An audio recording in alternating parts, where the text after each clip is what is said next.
Hi guys, so welcome back to my channel. I'm the Housewife Historian, and you can call me Lindsay. And today we are talking the Real Housewives of New Jersey. I previously did an hour-and-a-half live Q&A with my subscribers to talk the Real Housewives of New Jersey, and we talked about some pretty important subjects. But if you don't have the time to sit through an hour and a half, then I'm shortening it up, giving you a not a watered down version, but just hitting on some bullet points that I think you may be interested in about the Real Housewives of New Jersey, some of the rumors and things that transpired over the weekend, some tweets and some comments that I thought you might want to be aware of.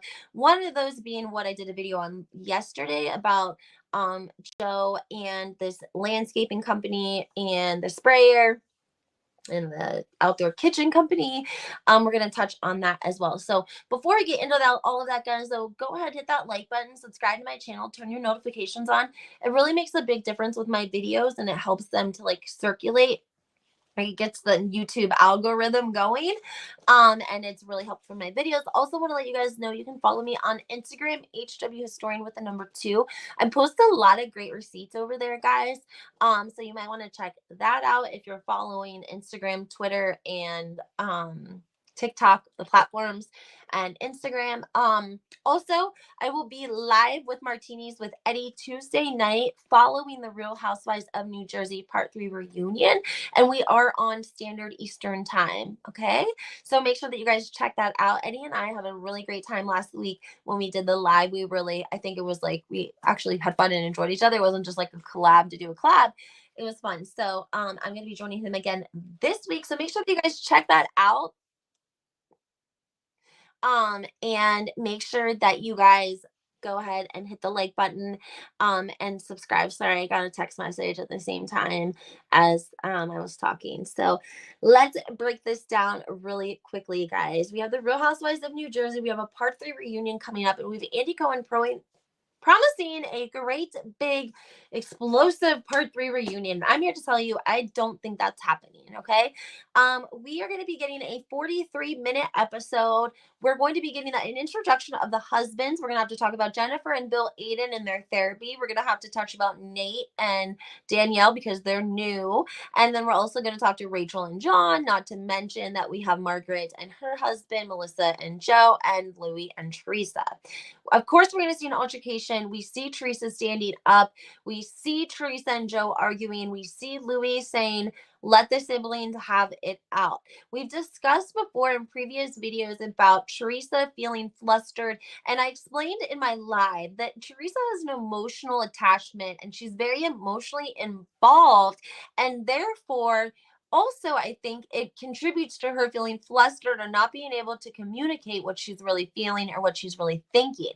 However, I think that her and her brother probably have a special way of communicating, considering they were such good and tight brother and sister all these years. They can communicate with their eyes. If you know someone and you love someone a lot, like your family, you can look across the room and look somebody in their eyes and know what they're feeling or thinking. So I think that I wish that Melissa would have followed Louis' lead and let Teresa and Joe have it out and let them discuss everything that needs to be talked about. It felt like Melissa was giving Joe an out by stepping in and continuing to interject with nothing with real validity to it. She was really kind of giving him an out and taking the heat for him. And she almost sort of, I don't know if that is an emotional manipulation or she just did it to help him out. I'm not sure. I talked to you guys yesterday a little bit about his social media. I posted some comments that I found from the post where I'll just briefly run you guys up to date with this over the weekend. Joe posted a video with it was like a water sprayer company, and he's talking about how it was so hard to get them out there, and he put his wife on it and she got it out there. This local outdoor company comments on the post and says, hey, they said, hey, why don't you pay us the $16,000 you owe us 3 years ago from the patio furniture set? He deleted the comment, but by that point it had gotten all over social media. So I went to read the comments. I'll read a couple of to you guys because his social media it's filled with a lot of, I think, actual viewers' opinions and perceptions. Because unfortunately, what we get a lot with Melissa, and of course everything in this video is alleged, obviously. Um everything we get from Melissa could possibly be coming from troll farms, and the accounts are like fake accounts, or they have 2 followers or whatever. You just block them. There's so many of them. But with Joe's accounts, either she doesn't care about his social media. I don't know what's going on, but his social media is a freaking mess. And I think it's legitimate at this point, legitimate real comments from real viewers at this time, and it's giving us a real perception of what people are thinking and feeling about the Real Housewives of New Jersey. Let me read you a couple of comments. So Joe posts the video. Melissa follows up with like the arm, like 3 of those, right? And so Desiree in the key says, "Stop it, Melissa. Your man's out here being sexy on these streets." And 2826 Real says, "We know who rules your house, not you, putting in her money hungry hands."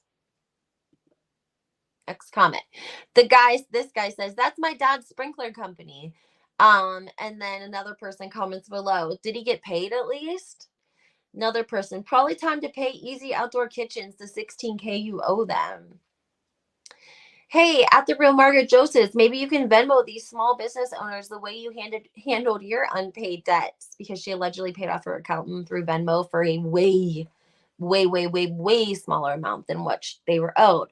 At Joe Gorga, word is currently have an outstanding unpaid bill for prior completed work by this company. And notice how he tried to make a dig at the company by using an innocent employee.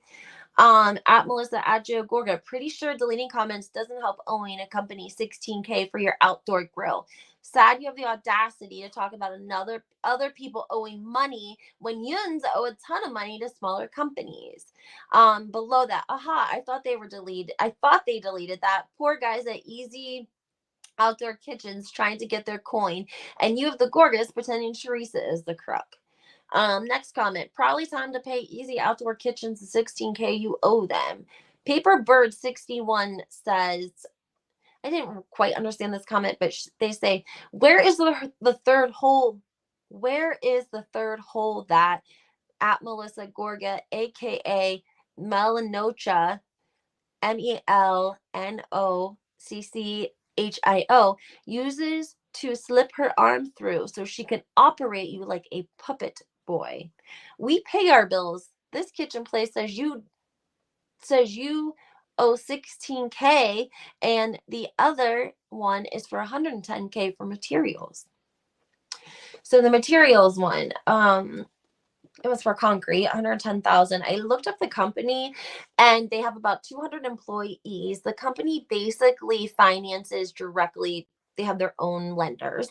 So if you wanted to get a concrete done at your house because it's so expensive, or maybe you didn't have it when you built, whatever the case may be, you can go online, you can fill out an application, and you can be financed for a certain amount, which he was probably financed up to 110, and then you get the services and you make payments. Well, obviously he must not have made the payments.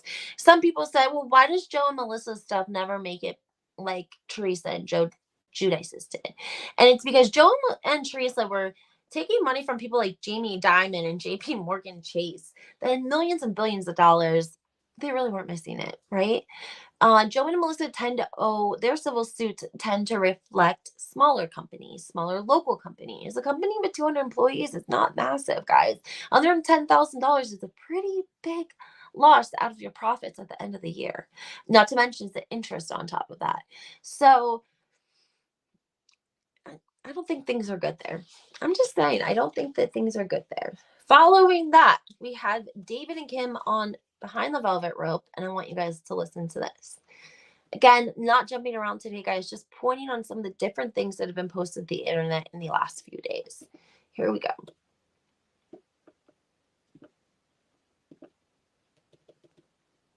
I think I would say, this is what you've done. Because we're calling it, because we're being honest here, Melissa and Joe. Yeah. This is what you've done. It is illegal. You could go to jail for way longer than me or Juicy. And I'm just going to say it here on this stage. I agree with you. Maybe she's embarrassed. I still think she's like, this is so... I mean, you go to jail. Again, unless the time has passed that you can't be charged for this. But you could go to jail for a really long time. Really. So that's where she's holding it in. You're still pushing. If you are still, I'm giving you one last. But let's go a step further now. Runs out. Yeah. I'm going to step further. we still have that wild card. If Teresa knows, he knows. That's the wild card. I think Gorga should bid adieu. I think if they let them go, they should stop the Zeke in the time. Stop the Zeke. I could withhold. I think I would say, shut your mouth. What you've done.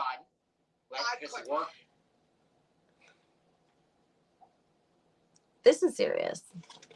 I talked about this in my live. This is a serious, very, very, very, very, very serious what we're talking about here. And what's understood doesn't need to be said on my channel thus far. I've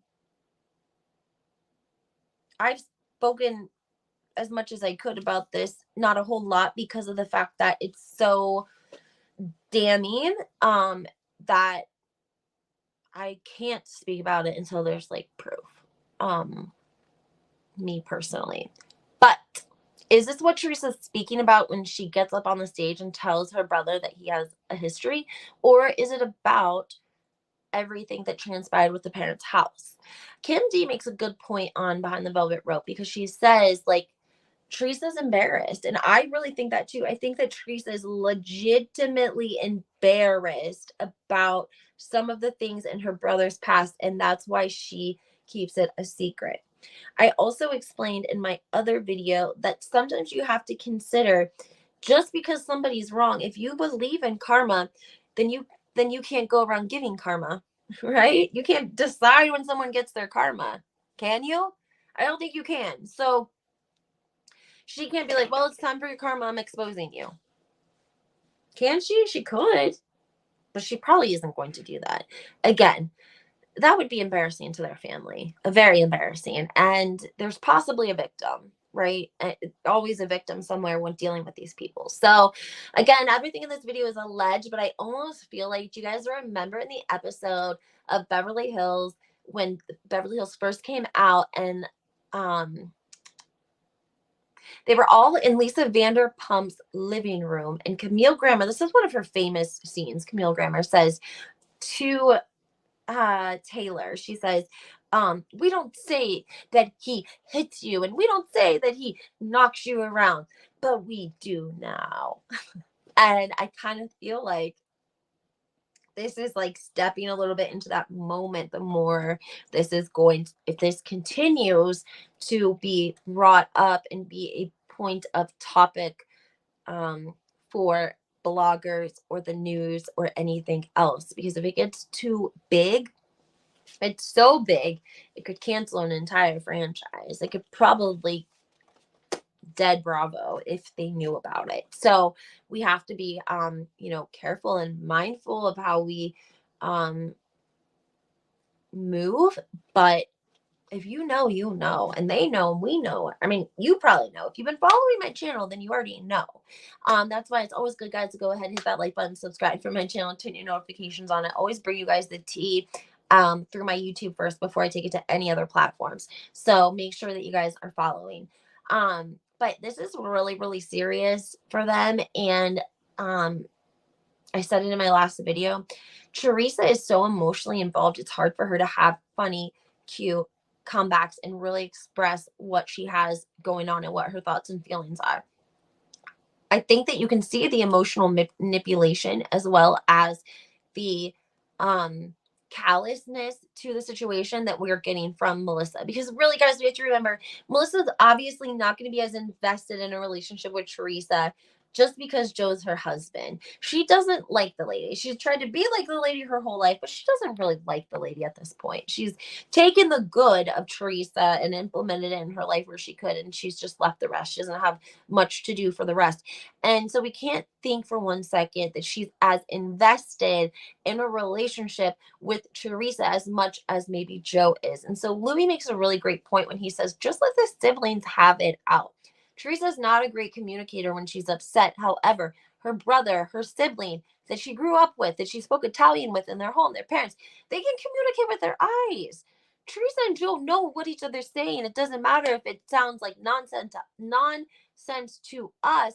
They know. Plus, we're getting bits and clips of episodes here and there. Also, when I touch on the fact, I touched on this before, they had a fundraiser this weekend. It was Louis, Teresa, their kids, and Nate and Danielle Cabral. And I just wanted to give kudos because I love to see housewives doing charity work. And I love to see housewives doing charity work who aren't afraid to get their hands dirty. Okay.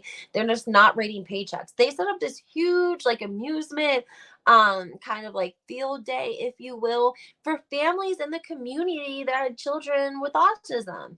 And so all of the families in the community got to come there and play and hang out. And they took pictures with Teresa and Louie and Danielle and Nate. And there wasn't security there. There wasn't a line charging people for autographs and photos. It was just them doing good in their community.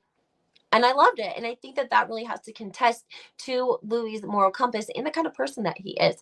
One of the questions I got during my Q&A was, did Louis do charity work before he was on The Real Housewives of New Jersey? And the answer to that is yes. There's a 3-part deep dive on Ducking, Ducking, Bravo, Ducking on Instagram. It's on her story, 3-part on Louis. It's intense. It has every piece of evidence that she speaks about. She has evidence for it. It starts from Louis, from high school till current. One of the things I noted that I was not necessarily impressed with, but I noted it because I think it's respectable, is he actually did a lot of charity work. There was an article from a newspaper where he reunited with someone that was very successful from his high school class, and they do a community outreach and giveaway, I think, for like school supplies. And then also a lot of the articles and legal issues that were described in legal documents about Vanessa and Louis' relationships, allegedly, it seems like they were going to a lot of big charity events, and maybe they would both drink too much, maybe she would drink too much, whatever it was, they would fight, drink, belligerent, and she would end up embarrassing him, is what he said, by like locking him out of the room or locking him out of this and yada yada yada. So we don't know how true that is. A lot of questions about Vanessa. I think it's a hard situation to speak on. I'm not going to contest to anyone's mental health or medications. I'm not a provider. But I guess we just have to ask ourselves, what's like the intention here? Is the intention to just keep publicity on her for clients, for business, or for awareness? I don't know.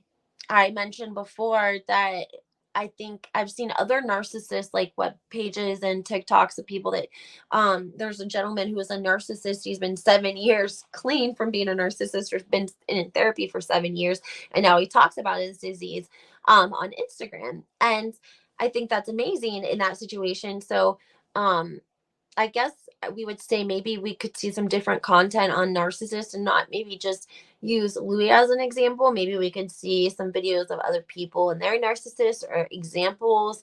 I'm not sure. Maybe she's doing it just to kind of keep her business going and keep light on her and paying the bills. We don't know what's going on over there. She could be under a lot of pressure. I don't know.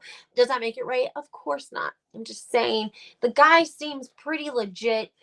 You can have narcissistic tendencies and not be a full-blown narcissist. It's just like you could have alcoholic tendencies and not be a full-blown alcoholic, right? Called functioning alcoholics. And you could have a lot of character traits of it. You could be never have touched a drink in your life, but you might have all of the character defects of an alcoholic or a drug addict, right? So we can't always go by that. But if that's her experience, we can't take that away from her either, because it's her reality. It's how it happened to her. And so she has to have her story. Louis has his story. And we just got to find somewhere in the middle, because they both seem like productive members of society that had a reckless relationship, that had a lot of drinking, and a lot of money involved. There was a lot of money exchange between the two of them over this year. There was a giant diamond engagement ring. There was 250K that was put into an account, allegedly he gave her just for her son and him to fall back on if something happened. He paid for everything while she was allegedly getting her education, remodeled to the house so that mother could move in to take care of her, something along those lines. He allegedly never asked for that money back. She alleged that she had left a lot of things in the home. She wanted those things. She made a list of those things. And if you go check out that 3-part series, that might give you a little bit of an inkling of what we were, maybe Teresa or Louis are saying, because the list does seem a little bit questionable. It had things like toilet brush cleaner from master bath, red rug by downstairs, entryway, red hat, like just I don't know. It just was a little standoffish. We see text messages, of course, between Louis and her, and they aren't great. He kind of like asked her to stay away because his son's there and he doesn't want to upset his son. And she's like, I want my stuff. And they kind of get into it. So it seems like they didn't really agree on much at all. I got another question. Is Vanessa the one releasing the videos? I also wanted to tell you guys one more thing. Louis, when he did that warrior video that we saw where he's standing out on the beach with all of those guys and he's like making a confessional video sort of, that video was filmed because if you remember the Biggest Loser, one of the coaches from the Biggest Loser had put together sort of a men's training camp in Huntington Beach. And I'm not sure 100% sure if Louis was working directly with him, but it does look like he was involved in some of the marketing for this. I'm not sure what happened to the program.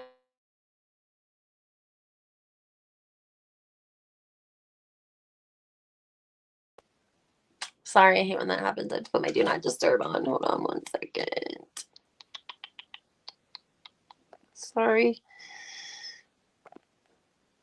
Okay. So I forgot what I was saying. I hate when I get interruptions. That's what always happens to me. I lose my rhythm. I'm like, damn, I can't remember what I was saying. Anyways, guys, yes, very charitable. It does seem like him and Vanessa had a hard, tough relationship. So hopefully they can just meet somewhere in the middle, take care of all of the issues with the financials and get that settled. It sounds like Louis had a lot of money. He either had a lot of money. I don't know. I don't know if he was just blowing that. It did seem like he was trying to elevate her though, because there were text messages where he said, "Oh, you have no debt. That's amazing. Like, we're gonna get you a new car. You're not gonna have to work. This is what we're gonna do. Yada yada yada." And I think she was coming out of like a 20-year marriage. So, maybe he was a little bit of a rebound. Who knows? We don't know what happens behind closed doors. We don't know what goes on in relationships. And just because something is filed with the court does not make it true. But from the 3-part series that I watched on Louis, I would say the guy's like, he seems pretty legit. You know what I'm saying? Maybe he has narcissistic traits. I don't know. Maybe Teresa likes narcissistic traits. That's her prerogative, right? You can lead a horse to water, but you can't make them drink.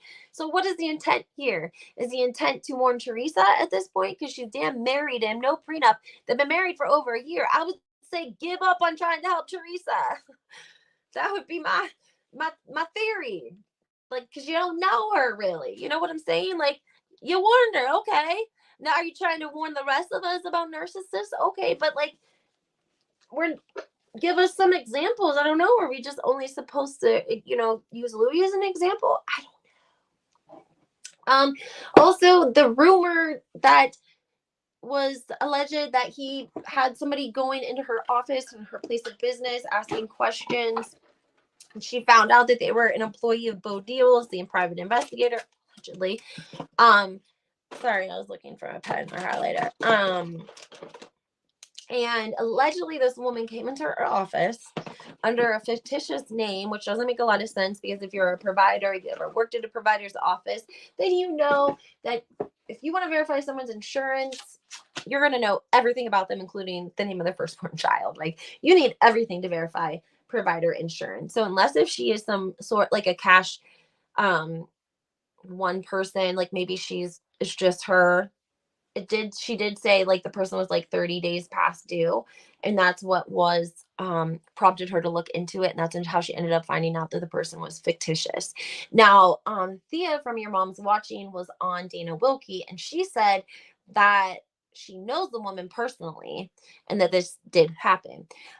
Vanessa stated that the woman was saying things like, well, what about your narcissistic ex? Would you go back with him if he wanted you back, if he got a divorce? Like, I don't know, all kinds of weird questions. Allegedly, the woman was asking Vanessa questions about her narcissist relationship instead of really concentrating on herself. How you would get away with a fictitious name if you're like a provider, I I don't know. Usually you get a copy of person's driver's license as well when they come to your establishment if you're new and you're a provider. Somebody asked about her credentials and her license and being turned in and all this. I likely think she's probably credentialed through the state. Like whether she has a bachelor's or an associate's, obviously you're never going to get a degree taken away from someone. But whatever her credentials are within her, what she can make her moves within the state, I don't think that she should probably be um upsetting people, because I'm sure that there's a legitimate way to report her if someone were to feel like they didn't think that she was whatever, you know what I mean? So that is another question that you have to kind of raise your eyebrow, because you're like, why, what is the purpose of all of this then? Like, I'm just a little confused. What is the purpose if you're putting, your career, you're putting your license on the line a little bit, coming after this guy over and over and over, and it just doesn't seem I don't know, it just seems a little weird, I guess. That's just me. I think other people kind of think it's a little weird too, but nobody wants to talk about somebody else's mental health and diagnose them just from the posts on the internet, right? We can't do that. But we can say question mark on what she's saying. We can just leave a question mark. Like maybe everything she's saying isn't exactly 100% true. Maybe it's not. That's a possibility. Maybe it was her experience, but maybe that he triggered her. Not saying that it was her fault by any means if that was the case. I'm just saying you can trigger people. You can be in like a circle of like emotional like you emotionally trigger them and they emotionally trigger you, and you're in this circle of dysfunction, right? Because sometimes people just trigger us for whatever reason it is. I'm not sure. Just like people can say things that can trigger us, people in general, things that they can do, the way that they move or do something could potentially be a trigger, maybe for her. Maybe that's why they didn't get along that great. But they had like a crazy like passion for each other, but yet couldn't really make it work, couldn't live together, didn't have the means to be able to compromise, if you will, right? So Teresa dealing with that as well. And then again, we're getting the third part reunion tonight. So if you guys have any questions, though, go ahead, post your comments off under this video. I'll do my best to go in and answer them. I do read all of your guys' comments. I'm sorry that I don't always get a chance to respond, but I am reading comments. If you want to DM me, that's a great way to reach me as well. You can find me on Instagram, HW Historian, and the number 2. You can also find me on Twitter and TikTok. Make sure that you guys hit the like button. It definitely helps my videos. Subscribe to my channel, turn your notifications on. I bring all of my tea through my YouTube first. So that's why you got to put your notifications on, because I'll just come live and give it to you. All right. You guys have a great Monday.